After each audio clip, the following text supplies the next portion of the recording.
Olá, tudo bem? Hoje eu trago uma história que eu considero interessante para descrever esse momento de despertar que a gente está vivendo.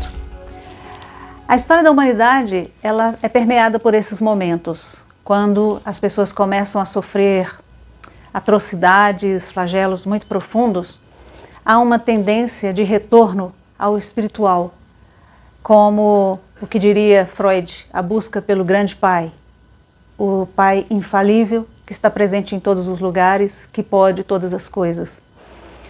É natural. E eu percebo esse movimento na história, quando o modus operandi da atualidade massacra a nossa sensibilidade. Quando as apologias atuam para promover imagens cujos valores não são lá valores realmente edificantes. Quando a gente vê a mídia cultuando o banal e a gente vai percebendo uma queda cultural, uma queda no nível de reflexão das pessoas. Quando tudo é simplificado no ter e que o ser perde o valor. Mas eu gostaria de contar uma história. Certa vez, numa região bem longínqua, povoada por um pequeno grupo de pessoas, 300 pessoas mais ou menos, que viviam da pesca, da pequena agricultura, dos serviços básicos de subsistência, ocorreu que começou a acontecer uma perda gradativa da qualidade de vida, o rio começou a secar, a terra não dava mais produtos de qualidade e, ao mesmo tempo, aquelas pessoas começaram a adoecer, começaram a perder a qualidade de vida e começaram a acontecer discórdias, crimes, atrocidades que iam deteriorando. E então a gente percebeu que naquela história estava acontecendo uma grande perda na qualidade de vida de modo geral. E, como consequência, a infelicidade começou a tomar conta da maioria das pessoas. Então, uma pessoa do grupo convidou aos outros a pensar a respeito de buscarem ajuda de um grande mestre que vivia nas montanhas, perguntar para ele o que estava acontecendo, por que eles estavam atravessando a seca daquela maneira, sendo que numa região muito próxima havia abundância, havia chuva, havia colheitas generosas, e eles tão perto não tinham isso. Então, concordaram que seria uma boa ideia visitar aquele sábio e subiram a montanha. Chegando lá, se dirigiram ao sábio e pediram ajuda. Senhor, por favor, nos inspire, nos oriente, o que devemos fazer para que a vida volte a ter qualidade? A tristeza reina na nossa aldeia, as pessoas estão agressivas, quando não estão tristes estão agressivas. Então o mestre pediu a eles que aguardassem um pouco enquanto ele iria meditar e refletir o que ele poderia dizer. Então aquele mestre se afastou um pouco, entrou em estado meditativo e ficou por ali alguns minutos. Quando ele retornou, ele disse: sinto muito, mas todo o reflexo que está havendo no clima, na natureza, nos seus recursos, é reflexo da vida espiritual que vocês estão cultivando. Vi muitos absurdos, vi muitos crimes sendo praticados. E então uma mulher disse: quais crimes? Toda cidade tem crimes. Então o mestre disse: eu vi agressões físicas, eu vi assaltos, roubos, eu vi práticas de pedofilia, incesto, eu vi abortos, muitos abortos, eu vi agressões físicas sobre crianças e velhos, eu vi a preguiça, eu vi o não cumprimento dos acordos, eu vi a falta de uma espiritualidade entre vocês. Vocês esqueceram suas tradições. Vocês começaram a buscar os modismos, aquilo que as pessoas de lá de longe vinham falar que era o melhor, e vocês se esqueceram do valor da família, do valor das suas tradições, vocês se descuidaram das suas tarefas, das suas atribuições. Toda essa reação da natureza está ocorrendo porque vocês abaixaram muito o nível vibratório do pensamento. Pensamentos nada positivos, pensamentos desprovidos de amor, desprovidos de respeito, desprovidos de ética. Não sei o que fazer, não sei o que vocês podem fazer. Então aquelas pessoas, caindo em si, disseram: Senhor, nós admitimos, nós perdemos a cabeça, nós perdemos o rumo, nós queremos mudar, nós queremos melhorar. O que o Senhor nos aconselharia para nos redimir? Então o mestre pensou um pouco e disse: vocês precisam entregar, abrir mão das suas maiores riquezas materiais para fazerem um sacrifício que demonstre a sua intenção de consertar essa situação. Então pensaram e disseram: o que nós temos de valor? Ouro, seria ouro? Então o mestre disse: se vocês atribuem grande valor ao ouro que vocês têm, creio que seja o ideal. Não sei como é a condição que vocês têm, mas vocês deverão produzir 7 sinos de tamanhos diferentes e pendurar estes sinos na grande árvore na entrada da cidade e aguardar. Se houver um sinal de bênção, de aceitação do sacrifício de vocês, o vento trará a notícia. As pessoas não entendiam muito bem. Como assim? Sim, mestre, mas enquanto isso, o que devemos fazer? Aí o mestre disse: tentem consertar o que fizeram de mal. Tentem se amar, tentem se redimir com as pessoas que vocês ofenderam. Tentem distribuir a generosidade, façam contato com Deus que vocês cultuam, aprimorem seus espíritos, entrem em oração, em prece, em silêncio. Abram mão dos prazeres que são destrutivos, os excessivos prazeres. Busquem condições mais dignas, condições mais decentes de vida. Pensem, coloquem a mão na consciência, porque quando um grande número de pessoas, perde a referência do bom senso, da ética, do amor, essas pessoas abaixam muito o nível vibratório e a energia ao redor assimila essa energia. As plantas morrem, os animais morrem e tudo fica assim, como vocês relataram.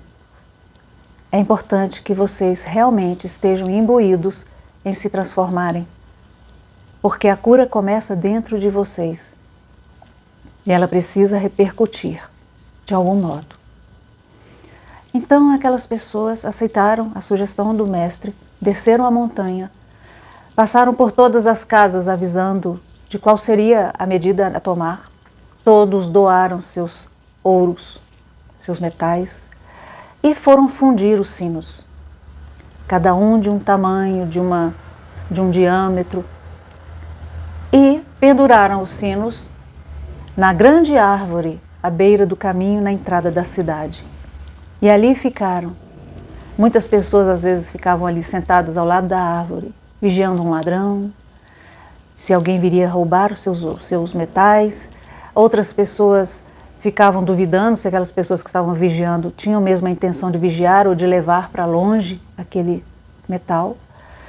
E aí foi passando o tempo, e faltava água, e faltava alimento, e o calor era insuportável, e a doença surgia, e as crianças iam morrendo, e os velhos iam morrendo.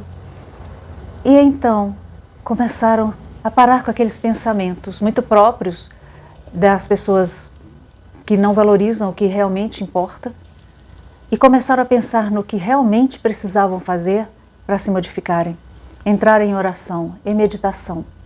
Recuperaram seus hábitos, seus bons costumes, e os dias passavam.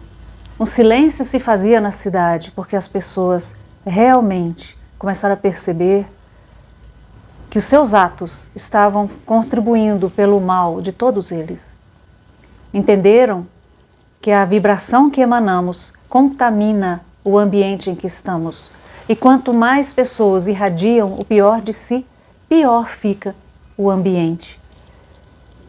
E contamina os outros, e influencia negativamente os outros, e instala sentimentos destrutivos nos outros, e instala a cobiça, a inveja, a maldade, o egoísmo. E as maneiras de resolver os problemas são rudes, cruéis e bárbaras. Então, pensando em tudo aquilo, foram passando os dias e, uma certa tarde, uma brisa começou a soprar. As pessoas saíam de casa e percebiam os galhos secos das árvores levemente balançando. E a brisa foi ganhando força e os galhos secos das árvores continuavam balançando cada vez mais. Até que o vento começou a soprar com muita força, e tão forte que os sinos pendurados lá na grande árvore começaram a se balançar, até que começaram a tocar uns nos outros e emitirem sons, belíssimos sons. Então se lembraram das palavras do grande mestre: o vento traria a resposta. E os sons dos grandes sinos ressoavam por todos os cantos, e junto com aquela ventania vieram grandes nuvens cinzentas, e as nuvens foram cobrindo todo o céu da cidade, e as pessoas ficavam olhando aquilo. Quanto tempo não acontecia algo assim? E a chuva então se derramou sobre a cidade, com uma voracidade, como se estivesse lavando a cidade, e as pessoas não ficaram dentro de casa, ficaram todas tomando chuva, sentindo o frescor da água, refrescando o ar, lavando as ruas, lavando os telhados, lavando as almas. E aí, depois de várias horas de tempestade, a chuva foi reduzindo, e as pessoas exaustas retornaram para suas casas e foram descansar. No dia seguinte, o leito do rio que estava seco já havia sido cheio, e o rio corria caudaloso, trazendo muitas árvores secas que encontraram pelo caminho, pedregulhos, folhas secas, e a água vinha barrenta descendo, e eles observavam aquela violência das águas do rio, e o rio vinha passando, até que a água foi clareando, e aí rapidamente as pequenas graminhas já lançavam seus pequenos brotos, e a água vinha cada vez mais limpa, até que alguém disse: um peixe! Então puseram-se às margens do rio e começaram a colher o alimento. E em poucos dias o verde voltava para a cidade, e os sinos continuavam a tocar, e os ventos continuavam a soprar. E então as pessoas entenderam que toda aquela seca, que toda aquela tristeza, que todo aquele adoecimento era por causa do reflexo de suas almas.